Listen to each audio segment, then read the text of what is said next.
Alright guys, so I'm sure to make your keyboard larger for any iPhone. Now it's pretty simple.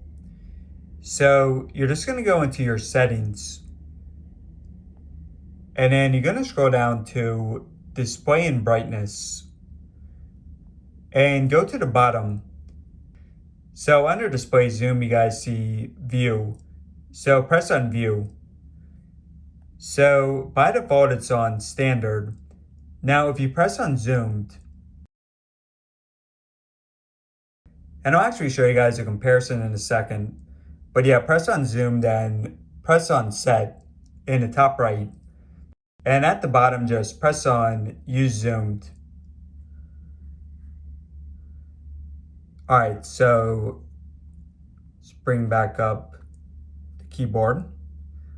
So yeah, it is a lot larger there. Let me just show you guys some photos I took, some screenshots.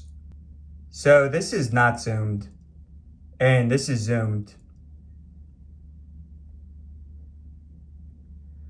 So yeah, I mean, it's not a huge difference, but it's still pretty large.